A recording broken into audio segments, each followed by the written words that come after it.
Veeduría Nacional de la Participación y Acción Comunal. Continuamos con la segunda parte de la entrevista a don Guillermo Cardona Moreno. Don Guillermo, íbamos en el tema de el comité cívico, de cómo ustedes se han articulado con varias redes de comunitarias en la localidad de Kennedy, y luego surge la iniciativa de crear asojuntas. ¿Eso de quién surgió? De formar esa asociación. Pues fue una consecuencia lógica, ¿no? Porque habían muchos comunales que decían: a nosotros nos parece bien el trabajo del comité cívico. Ese comité cívico de Kennedy fue fundamental, garantizó un desarrollo muy importante de la localidad, ¿sí? Pero muchos comunales decían: ¿y por qué no creamos las juntas? En ese momento nosotros no conocemos legislación, es decir, existía un decreto 300 y una resolución 2070 en desarrollo de la antigua ley 1958 sobre acción comunal, pero hubo una norma, pero esa norma sobre creación de asociaciones fue poco desarrollada por el temor, repito, de las juntas de asociarse, bajo el concepto de que asociarse implicaba entregar la autonomía, ¿sí? Entregar la autonomía. Y bueno, a partir de ahí se creó las asojuntas. Recuerdo que había otro señor que llamaba Luis Daza. Sí.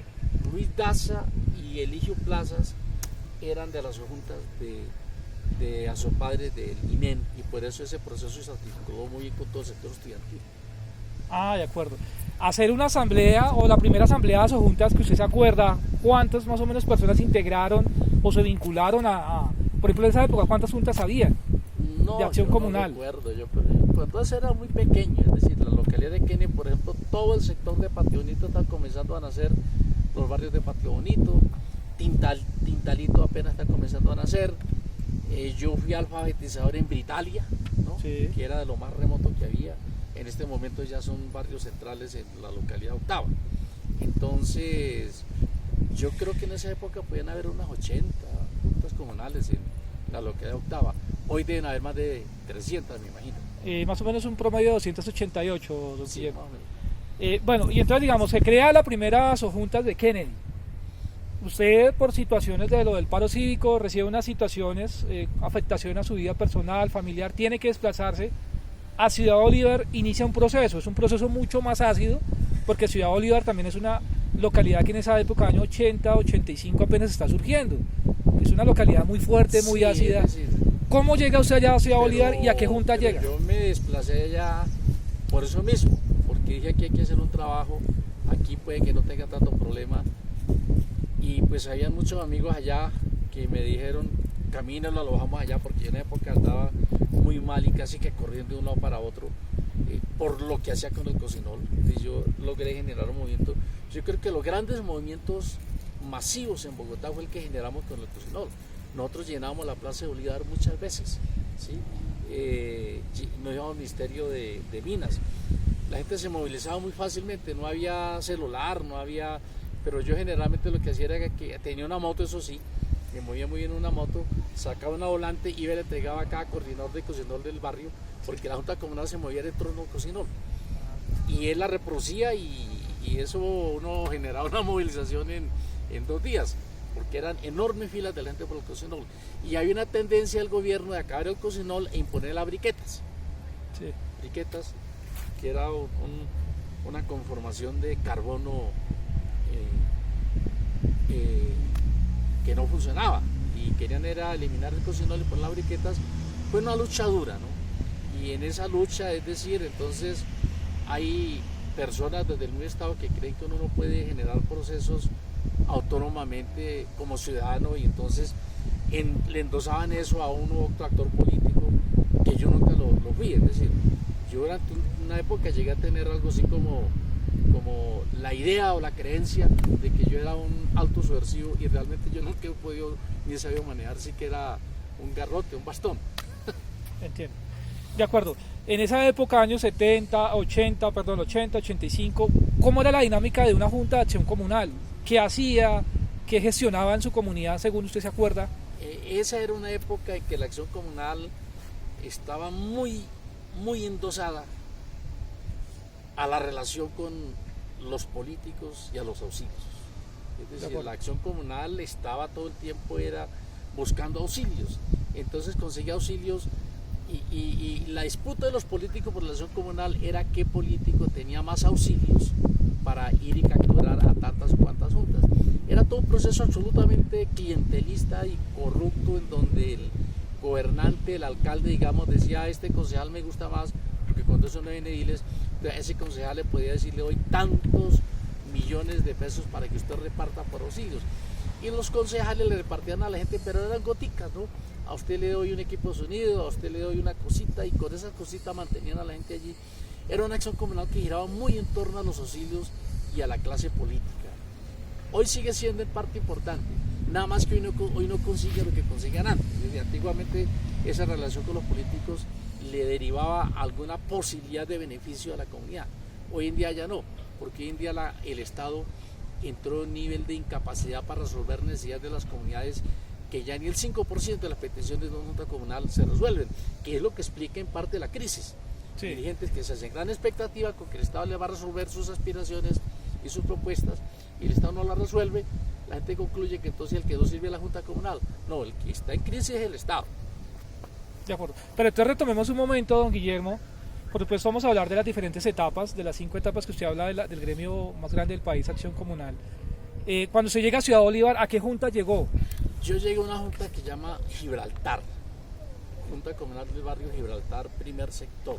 Sí. Y allí ya tenía una trayectoria, tiene una experiencia de conocimiento con la Acción Comunal de Kennedy. Allí entonces sí dije: lo que hay que hacer es crear la asociación. Okay. De todas maneras, lo primero que hicimos también allá fue fortalecer un comité intersectorial, se llamaba, de diferentes organizaciones, y a partir de ese comité promovimos la creación de la Asociación de Juntas Comunales de Ciudad Bolívar. ¿Y qué cargo tenía ahí, don Guillermo? Yo fui el presidente de esa junta, yo fui el presidente de la junta de Ciudad Bolívar como por 5 años. Sí. Hasta que también me tocó salir corriendo allá. En la época en que hubo mayores movilizaciones ciudadanas en Ciudad Bolívar, fue en esa época.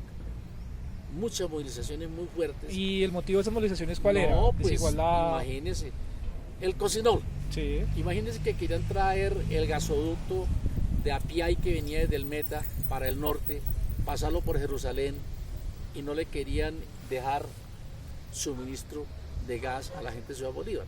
Nosotros logramos en una negociación con el entonces ministro de Minas, Guillermo Perry, que se iba a pasar el oleoducto por Jerusalén. Allá hay un tubo de más de 1 metro donde pasa el gas que viene para Bogotá. Que se iba a pasar el gas por allá, que lo primero que tienen que hacer era garantizarle a la gente de Jerusalén y de Ciudad Bolívar el suministro del gas.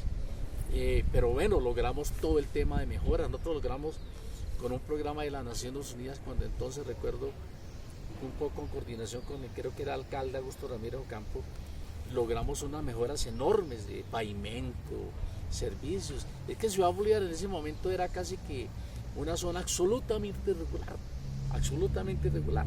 necesitaba todo, y eso hay que conseguirlo, era con la presión ciudadana. Ahí logramos grandes negociaciones. Es más, después de la 91, yo logré una tutela, la primera tutela colectiva, creo que de mayor impacto que se logró en el país, que yo interpuse, que logré que a los barrios de la cota arriba del 2000, de 2.800 metros le suministraran agua. Y fue construir los tanques, creo que de Alto Jalisco, y uno que hay más alto.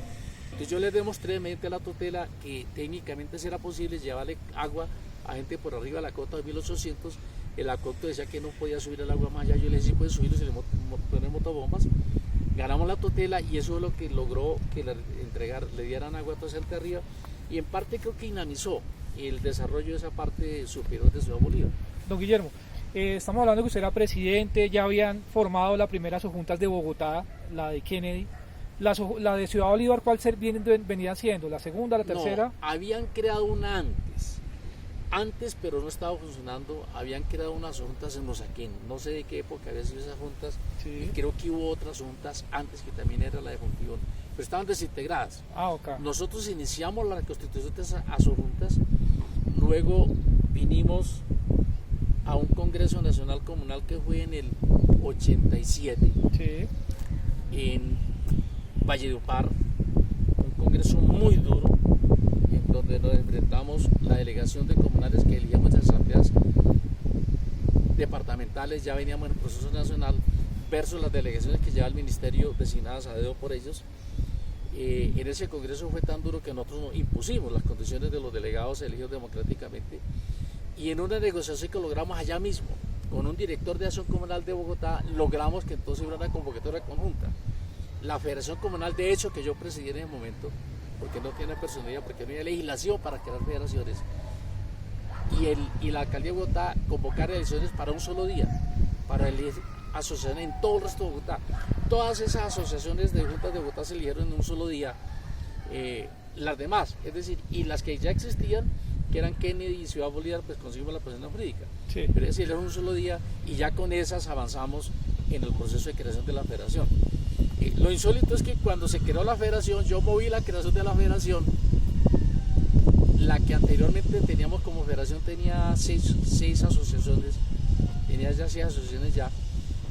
Cuando creamos la federación, las nuevas que llegaron me sacaron y metieron a otros con el cuento que yo era un revolucionario y que a mí no me pueden dejar. Hicieron una alianza, recuerdo, liberal conservadora, sí, y se tomaron la Federación Comunal de Bogotá. Yo no peleé con nadie, a la final terminé siendo muy amigo de los que asumieron la presidencia en ese momento, y ahí seguimos en ese proceso. De acuerdo. Don Guillermo, usted me hablaba algo de los auxilios, que hace parte de la primera parte, de la segunda parte de la acción comunal que usted menciona, sus 5 etapas. Cuénteme, por favor, ¿cómo es esa etapa de los auxilios? ¿Qué es eso? ¿Qué es un auxilio? Los auxilios parlamentarios o administrativos eran una caja, no diría que menor, sino una caja muy fuerte, que tenía cada concejal de recursos públicos, que él a su propia voluntad podía entregarle a la gente, porque no existía un requisito, no existía impedimento. Es decir, el político podía tener, por decirle algo, podía tener 1.000 millones de pesos que le daba el Estado para que él lo repartiera, ¿no? Así como hoy tristemente existen los grupos administrativos para el Congreso o las OPS para los concejales, existían los auxilios. El tipo tenía una caja menor y él lo repartía como quería. Es decir, él simplemente necesitaba como prueba de que entregó el auxilio, era que la Junta Comunal le firmara al recibido. Pero por ejemplo la Junta recibía ese auxilio y ¿qué se beneficiaba? ¿Vías, no, dinero? ¿Qué era eso? La Junta decidía. Entonces a veces le entregaba la plata a la Junta, o a veces le entregaban un equipo de sonido o 5 sillas, miserias. Sí. Pero eran auxilios muy chiquiticos, porque el tipo que entonces cogía y lo repartía entre muchas juntas. Él decidía la cuantía, él decía cuánto era, pero con eso mantenía pegadas a las juntas, y las juntas, todo el mundo ahí detrás de un otro político. Entonces habían juntas comunales las que eran absolutamente leales con un político, pues solamente trabajan con ese político, pero otras decían, no, aquí necesitamos 3 amigos, entonces habían 3 políticos que le daban auxilio y se disputaban el territorio. Se disputaba la Junta para las elecciones, porque hay que decir, la acción comunal ha sido utilizada históricamente, bueno, a partir de los auxilios, como el instrumento de campañas políticas de los políticos. ¿Por qué? Porque los políticos no tienen estructuras políticas. Los políticos montan un toldo, una sede, faltando 1 o 2 meses para las elecciones, pero al otro día de pasar las elecciones desaparece el toldo. No tienen organización. Y la organización que utilizan para hacer sus campañas son las juntas comunales. Ese es el problema que ha tenido, el principal lastre, el principal problema que ha tenido el desarrollo de una auténtica acción comunal a partir de los principios fundantes de la acción comunal son los políticos. La perversión más grave que tiene la acción comunal hoy en día son los políticos y la manipulación desde el Estado, ¿no? Ese hay que admitirlo. Yo de hecho soy muy frentero en eso, muy claro, muy honesto. Yo le digo al Estado que es mejor inclusive que no hayan recursos para la acción comunal, si esos recursos son para manipular a la acción comunal, a que hayan recursos. Entonces, ese es un problema que tiene la acción comunal. Es decir, la acción comunal, la pérdida de autonomía de acción comunal depende de que tenemos un Estado absolutamente tutor sobre la organización, que la manipula y la usa, ¿no? Después vino la Constitución del 91 dice en el artículo 103 que entre otras cosas es redacción nuestra, ese lo redactamos con Luis Sandoval, un viejo investigador del ISMAC. Ese artículo dice que el Estado debe apoyar, estimular y fomentar a las organizaciones comunales, comunitarias, cívicas, ciudadanas, respetando su autonomía. Dice que las debe respetar, pero eso no hace el Estado. El Estado no cumple su papel misional sobre la acción comunal de apoyarla, estimularla y fomentarla, sino que cumple el papel de someterla a sus políticas, programas y proyectos. Esta es la segunda parte de la entrevista a don Guillermo Cardona.